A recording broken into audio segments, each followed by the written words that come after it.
Vamos entonces a leer con la ayuda del Señor en el libro de Ruth, capítulo 3. Vamos a leer entonces del versículo 1. Dice, después le dijo su suegra Noemí, hija mía, ¿no he de buscar hogar para ti para que te vaya bien? ¿No es Booz nuestro pariente con cuyas criadas tú has estado? He aquí que él avienta esta noche la parva de las cebadas. Te lavarás, pues, y te ungirás, y vistiéndote tus vestidos irás a la era, mas no te darás a conocer al varón hasta que él haya acabado de comer y de beber, y cuando él se acueste, notarás el lugar donde se acuesta, e irás y descubrirás sus pies, y te acostarás allí, y él te dirá lo que hayas de hacer. Y ella respondió, haré todo lo que tú me mandes.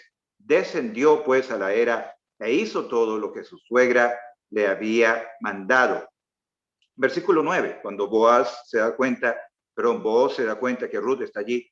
Entonces él dijo, ¿quién eres? Y ella respondió, yo soy Ruth, tu sierva, extiende el borde de tu capa sobre tu sierva, por cuanto eres pariente cercano. Y él dijo, bendita seas tú de Jehová, hija mía, has hecho mejor tu postrera bondad que la primera, no yendo en busca de los jóvenes, sean pobres o ricos. Ahora pues, no temas, hija mía, yo haré contigo lo que tú digas, pues toda la gente de mi pueblo sabe que eres mujer virtuosa. Y ahora, aunque es cierto que yo soy pariente cercano, con todo eso hay pariente más cercano que yo. Él le dio instrucciones para que pase la noche allí. En el versículo 13 dice, mas si él, el otro pariente, no te quisiere redimir, yo te redimiré. Vive Jehová, descansa pues hasta la mañana. Versículo 15, después le dijo en la mañana, quítate el manto que traes sobre ti y tenlo. Y teniéndolo ella, él midió 6 cebadas de cebada y se las puso encima y ella se fue a la ciudad. Cuando llegó a donde estaba su suegra, esta Noemí le dijo, ¿qué hay, hija mía? Y le contó ella todo lo que con aquel varón había acontecido. Y le dijo, estas 6 medidas de cebada me dio, diciéndome, a fin de que no vayas a tu suegra con las manos vacías. Y Noemí dijo, espérate, hija mía, hasta que sepas cómo se resuelve el asunto, porque aquel hombre no descansará hasta que concluya el asunto hoy. Qué historia tan hermosa tenemos acá en el capítulo 3. La siega, recoger el fruto de la siembra, como dijimos, y Booz, el señor del campo. Pero ahora el capítulo 3 ya no es el trabajo de la cosecha, recogiendo, sino que es en un lugar que se llama la era. Sencillamente el lugar donde se traía ese trigo que ya se había cosechado anteriormente. Si ustedes ven en este dibujo que está allí, ven que están las espigas, están los segadores, hay uno que tiene la hoz en la mano, corta las espigas, después las forman en unos, como unos manojos grandes para llevarlo a dónde? Llevarlo a la era. Y los pedacitos que se caían era lo que recogían los pobres, los extranjeros y la viuda. Eso es lo que estaba haciendo Ruth. Entonces, capítulo 3 ocurre en la era. Es la gran lección que tenemos entonces nosotros allí. Noten algo al final del capítulo 2, por favor. Vean otra vez el capítulo 2 al final y van a ver allí donde dice, estuvo, el último versículo, el versículo 23 dice, estuvo pues junto con las criadas de Booz espigando, ¿hasta cuándo? Ahí dice, ¿verdad? Hasta que se acabó la siega de la cebada y del trigo. Ahora ven el versículo 1 del capítulo 3, el siguiente versículo. Después. ¿Después de qué? Después de que se acabó la siega. ¿Ven lo importante de ver estas palabras en la Biblia? Entonces, se acabó la siega y después que se acabó la siega, ya no había más nada que espigar, no había más nada que cosechar y allí Noemí habla con ella y viene el momento cuando ella va a dar el consejo. El consejo de Noemí tiene que ver cómo acercarse al Redentor, cómo acercarse al que puede redimir. ¿Por qué es importante eso? No sé si se acuerdan que dijimos la vez pasada que aproximadamente habían entre 3 y 4 meses entre el comienzo de la siega y el final de la siega, porque era durante la época de la primavera, springtime, cuando se puede recoger todo el fruto. Al final de eso, cuando ya pasaba, no había más nada que recoger. Habían 3, 4 meses aproximadamente. Y no sé si recuerdan que la vez pasada mencioné que según la tradición judía, una mujer que se hacía prosélita, es decir, que siendo gentil, se hacía seguidora del pueblo de Dios, aceptaba el judaísmo como su fe también, tenía que esperar 3 meses para poder casarse con un israelita. Entonces, cuando ya habían pasado los 3, 4 meses de la siega había terminado, Noemí allí les dice a Ruth, es hora de acercarse al Redentor. ¿Qué cuadro tan hermoso tenemos aquí? Noemí estaba esperando que llegara ese momento oportuno. Ella no quiso forzar las cosas, ella esperaba hasta que llegara ese momento.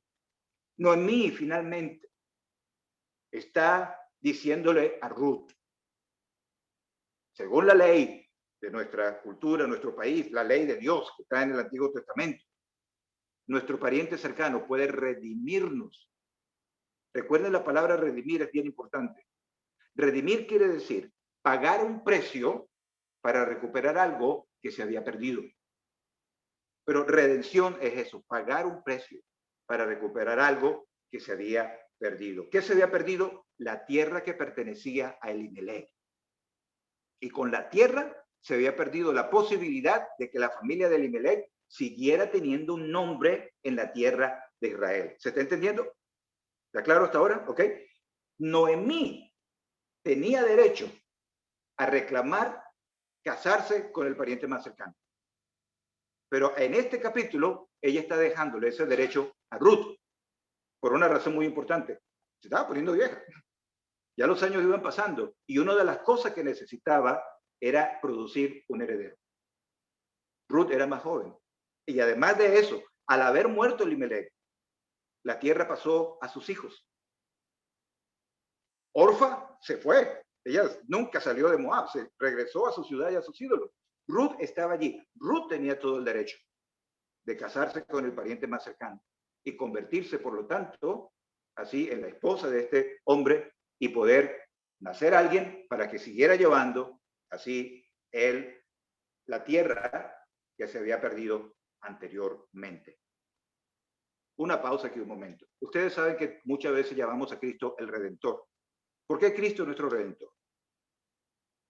Porque Él pagó un precio para redimirnos a nosotros. La humanidad, cada uno de ustedes, de nosotros, todo el mundo en general, estábamos perdidos. Éramos de Él por creación. Él nos creó, pertenecemos a Él. Pero nuestro pecado hizo que nos alejáramos y estuviéramos fuera de Él. Y Él, para poder redimirnos, ¿qué tenía que ser?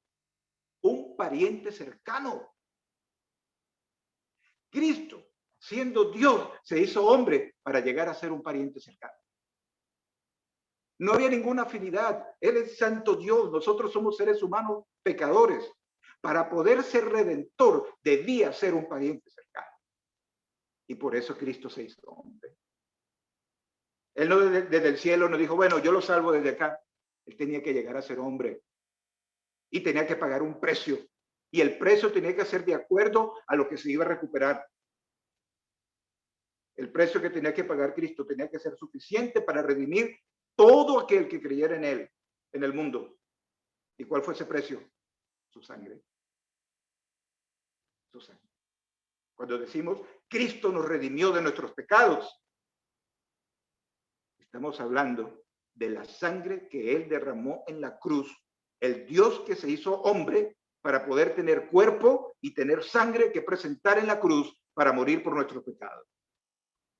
¿Cómo se debe acercar al Redentor? Noten las palabras de lo que dice acá. Entonces, Noemí, versículo 3.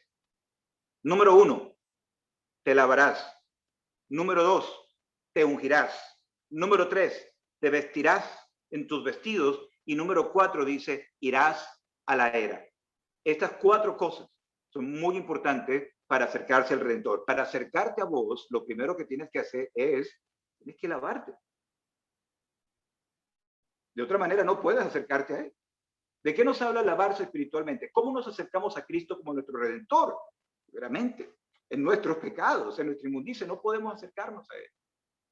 No estoy hablando solamente del momento cuando somos salvos, estoy hablando nosotros los que ya somos cristianos, cuando nos vamos a acercar al Señor, en oración. Si nosotros estamos viviendo con algún pecado oculto, si estamos viviendo con una práctica, con algo que no es agradable delante de Dios, ¿cómo me voy a acercar yo al Redentor? Lo primero, te lavarás. Y por eso dice Primera de Juan, si confesamos nuestros pecados, Él es fiel y justo para perdonar nuestros pecados y limpiarnos de toda maldad. ¿Se acuerdan de Pedro? En la noche anterior de la crucifixión, el Señor toma un lebrillo, un recipiente de agua, ¿y qué empieza a hacer Él? ¿Se acuerdan? A lavarle los pies a los discípulos. ¿Y qué dijo Pedro? No me lavarás jamás. Y el Señor le dijo, si no te lavares, no tienes parte conmigo. Y después quería que lo bañara todo. Dijo, no, lávame la cabeza y la mano, todo. Y él dijo, no, el que está limpio solo necesita lavarse los pies. ¿Por qué? Porque nosotros como cristianos, en nuestro caminar, cada día, en el trabajo, en la calle, aún en la casa, navegando en internet, haciendo cualquier cosa, nos podemos contaminar con el pecado del mundo. Necesitamos lavarnos, confesando nuestros pecados y alejándonos de él. Proverbios dice, el que encubre sus pecados, espero que sepan ese versículo, no prosperará. ¿Qué dice la segunda parte del versículo? Mas el que los confiesa y se aparta, alcanzará misericordia. No solamente confesar el pecado, ay Señor, la hice mal, pequé, pero lo sigues haciendo. Hay que confesar el pecado y hay que apartarse de él. Señor, esto lo hice mal. Y a veces uno dice, Señor, ayúdame a no hacerlo mal. Ok, pídeme ayuda, pero tú tienes que dejar el pecado. Si tú lo estás haciendo, tú tienes que dejarlo. A veces le echamos la culpa al enemigo de nuestra salvación. Es verdad que él es el tentador, dice la Biblia, pero muchas veces somos nosotros mismos que seguimos haciendo algo. Primer paso, te lavarás. Después dijo, te ungirás. Se está hablando de como un aceite especial para ungir su cuerpo, para poder la piel verse bien, tener un olor agradable, poder acercarse de así de esta manera delante de vos. Ese aceite nos habla a nosotros también del Espíritu Santo. Y ese ungimiento no está hablando, como mucha gente a veces se confunde, y aquí hemos hablado de ese tema otras veces, de una segunda experiencia después de la salvación para recibir el Espíritu Santo. Cuando uno cree en Cristo, uno recibe el Espíritu Santo. No puede recibir a Dios por partes. Hoy recibí esto y mañana recibo el otro. Uno recibió a Cristo. Uno tiene todo, dice el Señor Jesucristo. El que no tiene al Espíritu de Cristo, de Espíritu Santo, no es de Cristo. Efesios dice, fuimos sellados con el Espíritu Santo desde el día en que creímos en el Señor. Pero la llenura del Espíritu es otro tema diferente. Ser lleno del Espíritu Santo implica también de nuestra comunión práctica con Dios. Lavarse es quitarse las cosas sucias. Ungirse es revestirse de algo agradable. La santificación implica las dos cosas. Dejar el pecado, pero llenarse de Cristo. Acercarse al Señor habiendo dejado el pecado. Y aquí ella le está diciendo, primero te lavas, después te unges. Después le dice, ponte vestido nuevo. Vestidura. Colosenses habla mucho de vestiduras y dice sobre todas las cosas vestidos de amor. Habla acerca del vestido de justicia, también se habla en otra parte de la palabra de Dios. La vestidura es lo externo, lo que la gente ve de nosotros, cómo nos estamos presentando delante de otros. Usted va a una entrevista de trabajo, usted va para una cita importante, trata de vestir bien, por supuesto. Bueno, aquí está diciendo, esa vestidura no está hablando solamente de cómo nos vestimos físicamente, que también es importante, por supuesto, pero está hablando sobre todo de nuestro testimonio, el testimonio cristiano, lo que las personas ven en nosotros. Muchas personas olvidan palabras, pero recuerdan comportamientos, actitudes. Y eso es lo que habla esto, te vestirás. Pero la segunda palabra dice, irás a la era. Hay 4 verbos acá, como ustedes ven. Lavarse, ungirse, vestirse y después ir a la era. La Biblia en inglés, si tienen una Biblia bilingüe por allí, dice descender a la era, ir abajo. Incluso cuando ven más adelante, dice el versículo 6, descendió pues a la era. ¿Por qué es importante esa expresión? ¿De qué está hablando eso? Descender, humillarse. Dice, baja hasta la era. Get you down to the era. ¿Por qué es importante eso? Porque la Biblia dice, Dios resiste a los soberbios, mas da gracia a los humildes. Dios mira al humilde de cerca, Pero los que son altivos y arrogantes, dice, Dios los mira de lejos. Y yo he conocido muchas personas creyentes en el Señor, muy buenos cristianos, con mucho conocimiento de la Biblia, pero a veces de verdad arrogantes. Él le dijo, cuando llegues allá, get down, baja, desciende ante Él, para que puedas entonces estar delante del Redentor. Bienvenidos, ¿qué más? Bienvenidos, adelante, pasen adelante. Gracias. Entonces, ese era el consejo de Noemí. El segundo punto es bien rapidito. O sea, Noemí le dijo a Ruth, acércate a vos, al Redentor, te tienes que lavar, ungirte, vestirte y descender a la era. Esas 4 cosas. Vemos que en el versículo 5 dice, haré todo lo que tú me mandes. Y después dice, descendió e hizo todo lo que su suegra le había mandado. La obediencia. Una vez más, ¿cuál fue el primer pecado en el mundo? Desobediencia. Dios dio una orden, Adán y Eva no lo obedecieron. Entonces, la obediencia es la raíz de todo pecado.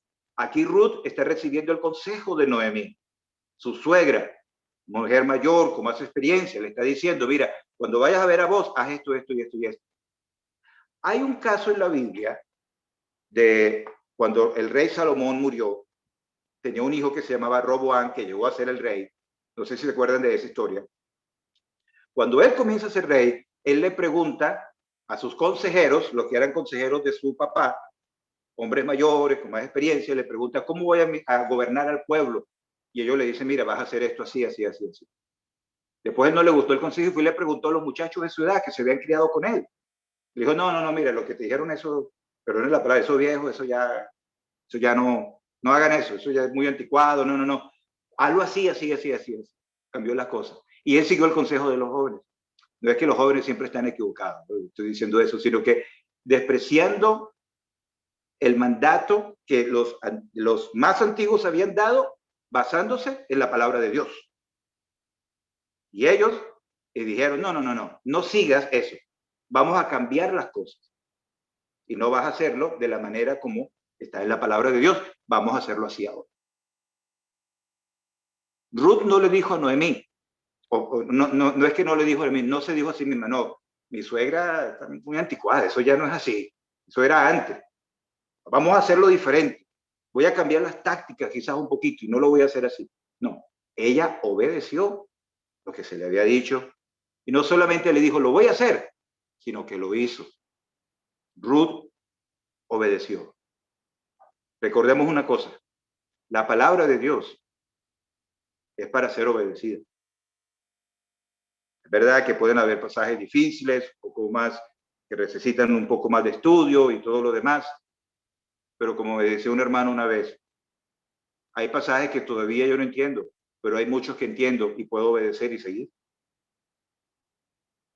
¿Sí? El bautismo, la cena del Señor, congregarse, amar al prójimo, nuestras responsabilidades aún en las cosas de Dios, en otras, testificar de Cristo a otras personas. Todas esas cosas las podemos hacer. Y eso es algo que Dios espera, obediencia, como lo hizo Ruth en ese momento. La respuesta de Booz. Ruth se acerca a Booz. De paso, la forma como Ruth se acerca a Booz puede parecer extraña en nuestra cultura, pero era algo que era dentro de un contexto de este grupo de personas, que era la forma aceptada. Ruth fue donde estaba durmiendo Booz, pero no lo hizo para acostarse en forma íntima con él. Dice que donde se acostó, a los pies. Y como me dijo un hermano una vez, lejos de las manos.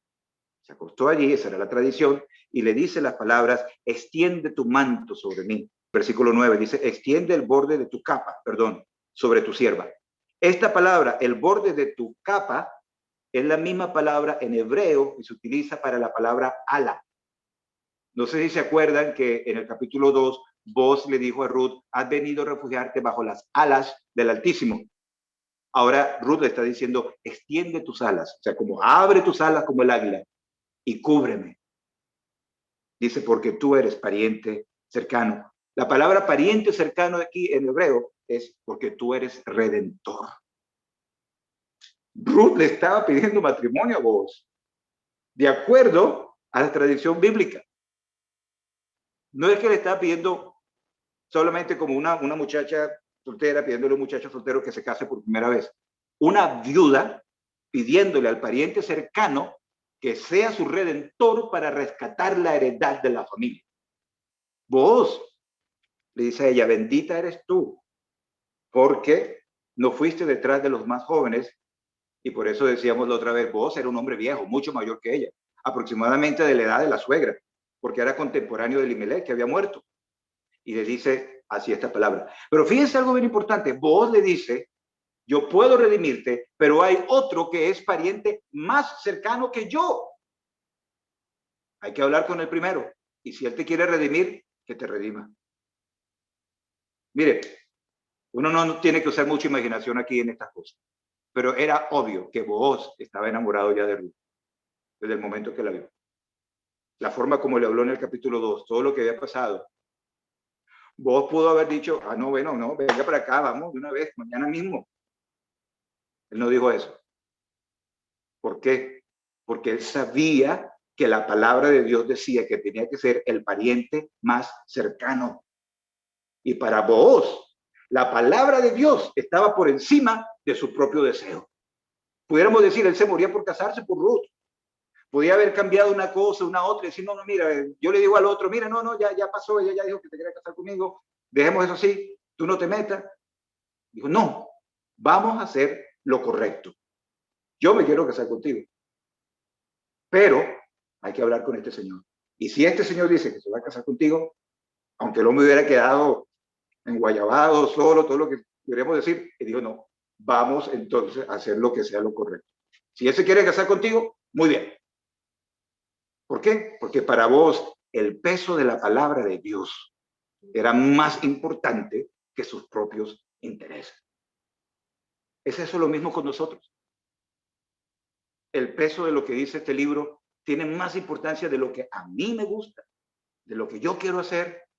Si Dios lo ha dicho, mi gozo es hacerlo porque Él lo ha dicho así.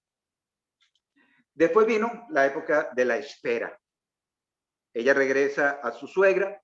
Es muy bonito ver que Booz le dice, abre entonces tu manto, le da 6 medidas de cebada, de que ya se había trillado y aventado, como explicamos al principio, y le dice, llévate esto para que no vayas a la casa de tu suegra con las manos vacías. Noten una cosa, Ruth se acerca al Redentor y no salió con las manos vacías. El que se acerca a Cristo nunca sale con las manos vacías. Siempre sacas algo de Él, de su persona. Tiempo pasado delante de la presencia del Señor nunca es tiempo perdido. Si nosotros pudiéramos apreciar más la importancia de pasar tiempo en privado, orando al Señor, meditando en su persona, leyendo su palabra. A veces es tan fácil pasar tiempo y tiempo en YouTube, en Facebook, en tantas cosas, y vamos a orar, bueno, oramos rapidito, leemos un pasaje a dormir. Esas cosas del mundo nos dejan el alma vacía, seca muchas veces. Pero meterse en la palabra de Dios y pasar tiempo orando nos da siempre fruto, nos alimenta, nos satisface, nos llena. Y ella pudo llegar allí para llevar algo. Entonces, en ese momento dice Noemí, cuando la ve llegar con todo, el versículo 18, el último versículo dice, espérate, hija mía, espérate. Creo que la Biblia en inglés dice rest, descansa. Fíjate que en el versículo 1, cuando dice Noemí, hija mía, no he de buscar hogar para ti. Otras versiones en español incluso, y la Biblia en inglés dice, no he de buscar descanso para ti, rest para ti. Y cuando vemos el versículo último del capítulo 18, dice, descansa. Versículo 1 dice, voy a buscar descanso para ti. Y el versículo 18 me dice, ahora descansa. Y dice, porque aquel varón no descansará. Descansa tú porque él no va a descansar. ¿Ven el contraste? Y por eso es que había descanso para Ruth y había trabajo para Booz. Ella vino delante de él, presentó todo delante de él. Ahora, ¿qué le tocaba hacer? Esperar y descansar en el Señor. Dice, porque él no va a descansar. hasta que haya resuelto este asunto. Miren, cuando nosotros traemos nuestros problemas delante del Señor, y esa lección yo la tengo que aprender todos los días, ¿sabes? A veces uno se angustia y dice, Señor, mire, yo quiero que hagas esto. Mira este problema que tengo en mi trabajo. Mira esto con la visa. Mira esto con mi familia. Mira esta enfermedad. Mira este asunto que tengo acá. Y yo no trae todas esas cargas delante del Señor. Uno tiene que seguir haciendo su diligencia. No es que uno va a olvidarse todo y se va a sentar a esperar a que Dios se lo haga todo. Tiene que ponerse a trabajar también. Pero lo que estoy hablando acá es la angustia mental y qué va a pasar y qué va a pasar. Esa estrés que a veces nos dejamos llenar muchas veces paraliza nuestra vida espiritual, paraliza nuestra vida familiar, nos pone de mal humor, no podemos avanzar, no podemos hacer más nada, nos quita deseo de hacer todo, nos ponemos de mal humor, mal genio, todo. Ella dijo, voy a descansar. Voy a descansar. Ya yo hice todo lo que tenía que hacer, voy a esperar ahora a que Él actúe. Y esa es la parte difícil para nosotros, esperar que Dios actúe. Capítulo 4 nos va a mostrar el resultado, la redención siendo consumada.